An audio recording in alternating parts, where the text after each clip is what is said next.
I had started acting before I'd finished school, and I look back, and actually really the things that get you through the moments of rejection and where you lose momentum is like really good friends, like spend time with really good people and listen to music and keep yourself inspired in whatever way that is. In fact, still, if I leave the house without my headphones, I sort of have a slight panic. My first day on set was when I was about 6 or 7, and it was in an episode of Bramwell with Gemma Redgrave, and I ran along with a boater hat with a Shetland pony, and they would say action, and I would go and look straight into the lens every time. And they're like, no, literally all you need to do is just run and don't look at the camera. And I was like, yeah. Like, we're just gonna try it one more time. Don't look at the camera. I was like, 100%. Shall I look at the Shetland pony? And they're like, yeah, look at the pony. I was like, okay, great. And I was like, so that was my memory. It was a really, it's kind of a key lesson to learn, but I was so grateful for it, really, looking back. A turning point in my career, I can sort of feel it now, even remembering it, but it's getting offered a part at the National Theatre. And it was just before Christmas. It was like on the 21st of December, and Cliff Richard was playing as I walked into the National. It was to play Cassio in Othello. So Shakespeare at the National felt incredibly far away as an opportunity for me, and Nick Heintner offered me the part in the room, which is one of those moments in my career where just being sort of endorsed in that way with someone just going, yeah, do you want to do it? Instilled real confidence, and it was just so exciting. I have had many disappointing moments, of course, and they massively outweigh the moments where things align and things work out. And that's what makes those moments so much sweeter. It's part and parcel of, I think, definitely being an actor, and also, I think, across the board in the industry. Unexpected and surprising moments in the career. I had one actually last year, and it was just the way that I was told that I was going to be in Wicked, or that I'd been offered the part. And John Chu, I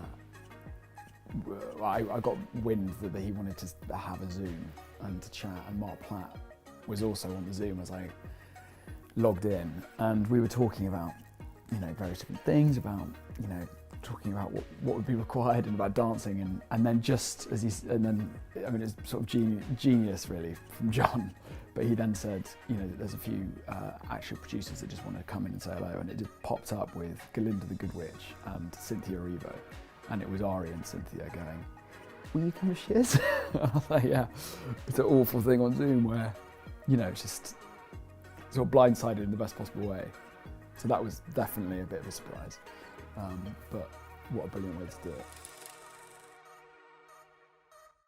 When you finish a job and you've shared this amazing experience with so many people, not, obviously with the writers and the creatives and the crew as well, and you sort of have those moments you go, we did it, because actually, depending on what your part size in these things, but like if you're there every day throughout, it's huge, and you start, it's like a slab of marble, and you sort of know or you think what you think is underneath and what the statue's going to look like, but everyone is just chipping away.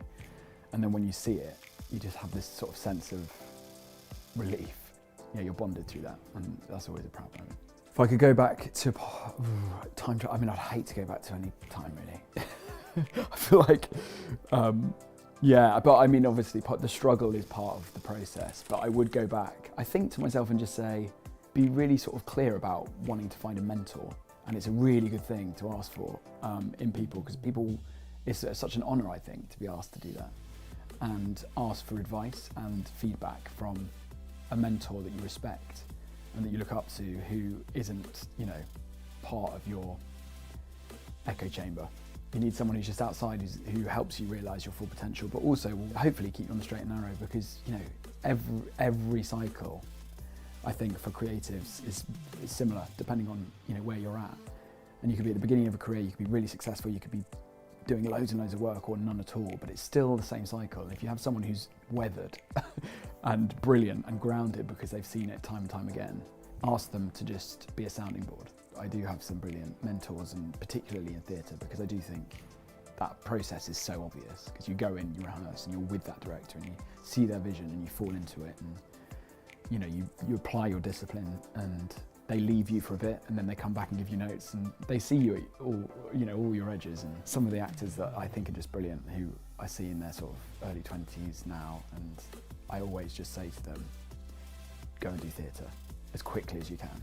I think that's the best piece of advice, just for that experience. It's just the purest version of everything that happens, even in film, like experiencing Wicked. It's like, it's still the same thing. It's just, it gets protracted and diluted the bigger it gets.